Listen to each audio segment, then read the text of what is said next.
தேவையில்லாத சில கஷ்டங்கள் வந்தால் அந்த கஷ்டங்களை ஏற்று அனுபவித்துதான் ஆக வேண்டும் என்று சொல்லும் பொழுது சின்ன சின்ன கஷ்டங்கள், இப்ப நாளைக்கு உடம்பு சரியில்லாம போகுது, காய்ச்சல் வரும் அப்படின்னா ஒரு சின்னதா ஒரு ஆஸ்பத்திரியில போய் ஒரு மாத்திரையை வாங்கி சாப்பிட்டா அந்த காய்ச்சல் சரியாயிடும்.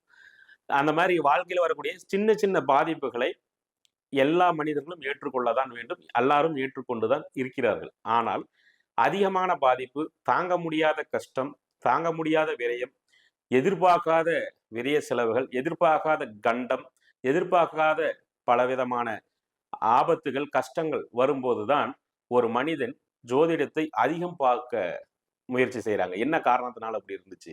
அதிக கோயிலுக்கு போறதுக்கான காரணமும் தீராத கஷ்டம், தீராத பாதிப்பு இருக்கும்போதுதான். இப்ப இந்த தீராத பாதிப்பு அப்படின்றத தீர்க்க முடியாதுன்றது விதியின் வழி சொல்லக்கூடியவர்கள். அதாவது விதியை அனுபவித்துதான் ஆக வேண்டும் என்று சொல்லக்கூடிய முறையில் அதை நீங்கள் அனுபவித்துதான் ஆக வேண்டும். ஆனால் இங்கு விதியை மாற்ற முடியுமா?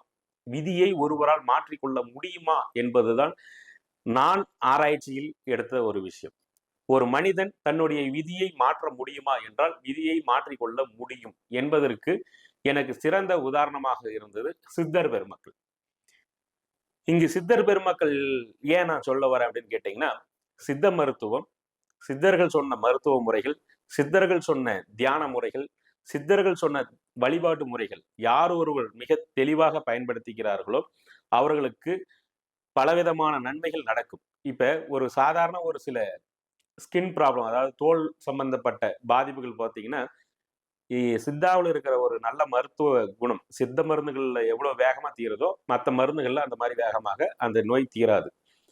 அந்த சித்த மருத்துவத்தை இன்னைக்கு நம்ம ஏத்துக்கிறோம். ஆனா சித்தர்கள் சொன்ன அந்த பரிகாரங்களையோ, சித்தர்கள் சொன்ன வழிபாடு முறைகளை நிறைய பேர் ஏத்துக்கிறது கிடையாது. உங்களுடைய தடங்களை நீங்கள் எப்படி உடைச்சு, உங்களுடைய கஷ்டங்களை எப்படி நீங்க நிவர்த்தி பண்ணி, அந்த கஷ்ட நிலையிலிருந்து அடுத்த நல்ல நிலைக்கு உங்களால நீங்க எப்படி உங்களை கொண்டு வந்துக்க முடியும் இப்படின்றதெல்லாம் தான் நம்ம இந்த நிகழ்ச்சியில மிக தெளிவா பார்க்க இருக்கிறோம். இதுல என்ன ஒரு விஷயம் அப்படின்னு பாத்தீங்கன்னா, ஜோதிடத்துல ஒரு முக்கியமான விஷயங்கள், பிறந்த ஜாதகத்தின் அடிப்படையில பாத்தீங்கன்னா, ஒரு மனிதனுடைய கர்ம வினை, அதாவது ஒரு மனிதன் முன்ஜென்மம், அவங்க முன்னோர்கள் செய்த பாவ புண்ணியம், அந்த மனிதன் முன்ஜென்மத்தில் செய்த பாவ புண்ணியம், இவற்றை பொறுத்து அந்த மனிதனுடைய வாழ்க்கையில கஷ்டங்களும் நன்மைகளும் நடக்கும் என்பதுதான் ஜோதிடத்துடைய முதல் விதி. அதாவது ஜோதிடம்ன்றதே பாவ புண்ணியத்தின் அளவுகோல் பார்க்கக்கூடிய ஒரு கணிதம். இப்ப ஒரு குழந்தை பிறக்கும் பொழுது அந்த குழந்தை பிறந்த நேரத்தை பொறுத்து வானமண்டலத்தில் எந்த டிகிரியில லக்னம் அமைஞ்சிருக்கு, மற்ற நவ கிரகங்களும் எந்தெந்த டிகிரியில உட்கார்ந்துட்டு இருக்கு, ஒரு மனிதனுடைய லக்னம்ன்றதுதான் உயிர் உடல்.